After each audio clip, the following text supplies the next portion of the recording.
I recently watched a documentary on former Leafs owner Harold Ballard. Complicated individual. Like, some people look at one of the worst owners ever. Could also be very generous with charity as well. Do you have a Harold Ballard story from your experience? Oh. Is there one that stands out? There's a lot of them. I'll give you a couple of them real quick. Okay. Yeah.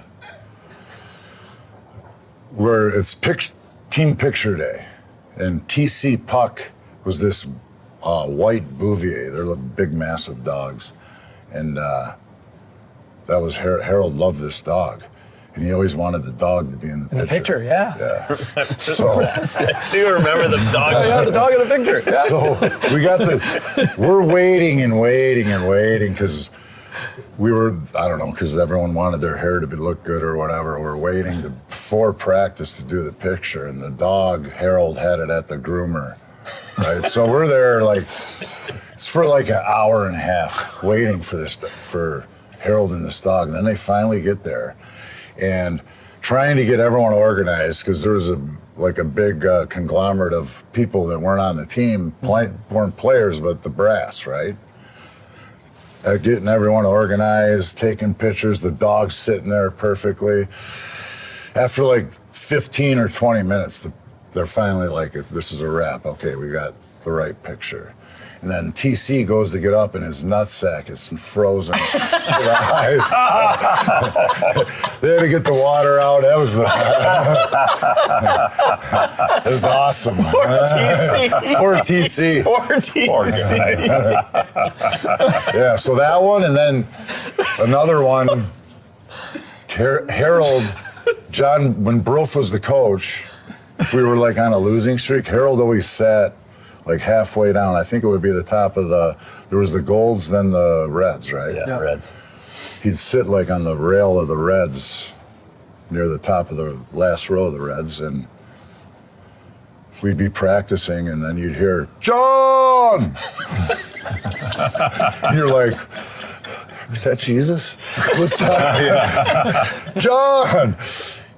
And then Brof would blow the whistle and stop practice. And he'd be like, you make sure those guys listen to you. And then we'd all stand there. And we're like, what do we do? What do we do next? And then we'd start practice again, and then he'd go, John! Everyone would stop. And he'd be like,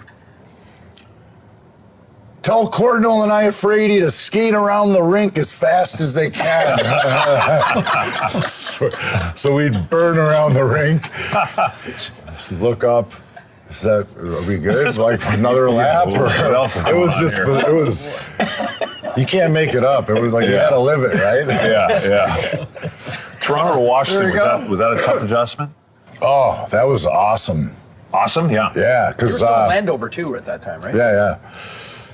I don't know, people can say whatever they want about the Toronto Maple Leafs.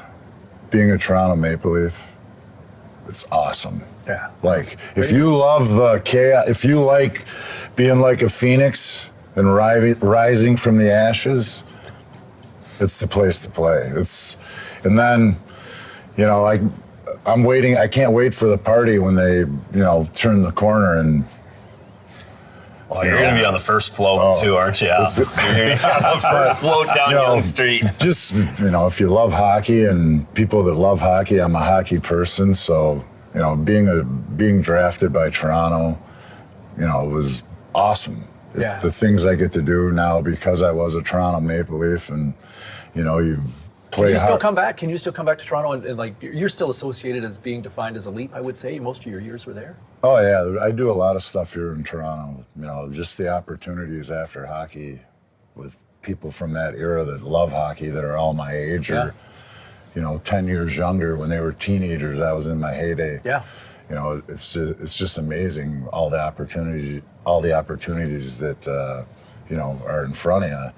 And back to the question with going to Washington, it was great because they traded two good players for me, Bob Rouse and Peter Zezel.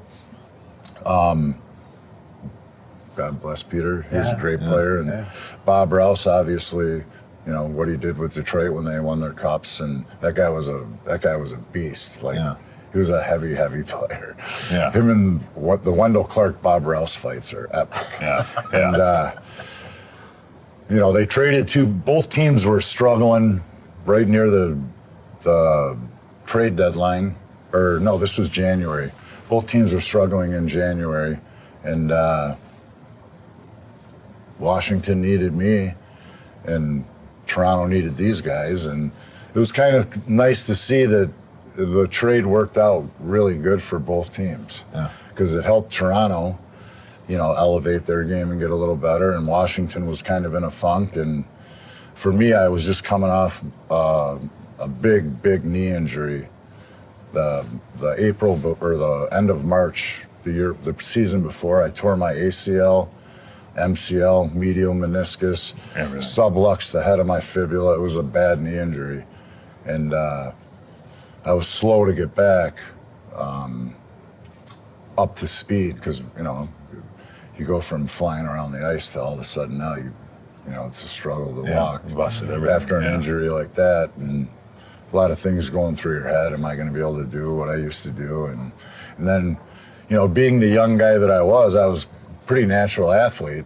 It was the first time I really had to realize that, I thought I was working hard, but I got to work a lot harder to get back to where I was. And that was great, because that injury kind of helped me, become a better player, for sure, because I realized how much hard work I really had to put into it, because the speed and all that was so natural for me that it was never an issue where I was working on my skating, right? Mm-hmm. It was the mental part of the game.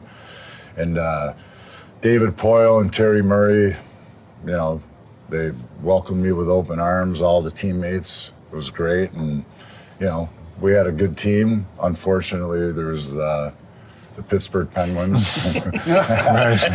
Those were a problem. Like for years, couldn't get past them. And that, they were winning the cups then. Yeah.